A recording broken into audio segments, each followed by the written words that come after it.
nacho it's a word for 份.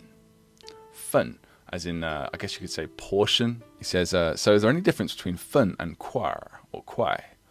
一份 and 一块 or 一块, or both have the same meaning. Well, I can see why you asked that, because if you look in the dictionary, 份 and 块, you're like, why would you get those confused? But you use 份 for like dishes, right? 来一份, you know, 宫保鸡丁, Kung Pao chicken or whatever.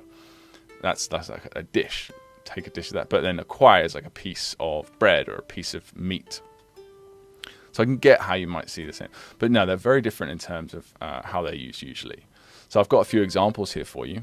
So 份 is, you can use it for gifts. 一份礼物, newspaper, 报纸, 一份报纸, 一份合同, contract, 一份报告, a report. So think when you think of 份, think of like papers sort of stacked together. I'm not sure why they chose that for 礼物 though, because when you think of a 礼物, you think of a box, right? But maybe it wasn't the case. Maybe that's why. I don't know. Maybe because 一份礼物. Maybe it's because money is usually given in China, and so they use 份. I'm just making stuff up. I'm just because thinking stacks of paper. You know, cash is often a very common present in China. Just give you a 红包, a red packet with some money in it. 一份礼物. Maybe that's why it's 份. Who knows? I don't. But whereas 一块 is a piece or a lump of something.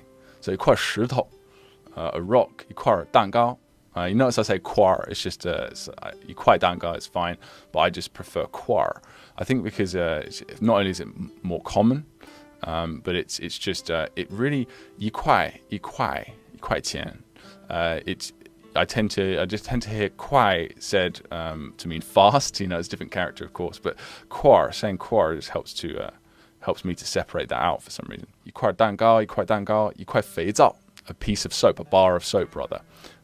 一块肉, 一块肉, a piece of meat. Yeah, it's those measure words can be pesky sometimes, you know, but it just takes, I'm sorry to keep saying this, I know it can get annoying. It just takes, guess what, exposure and practice. It's one of those things that's kind of, a lot of the time they make sense.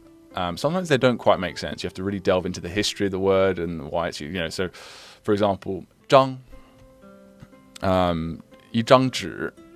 张 is for flat, thin objects, like pieces of paper.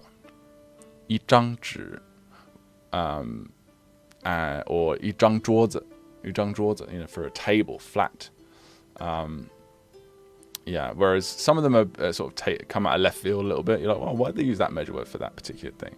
But most of the time, they have pretty standard characteristics. So yeah, but there's always that Pareto principle. You know, 80% are pretty obvious, and there's like that 20% that just give you the most trouble, give you 80% of the trouble.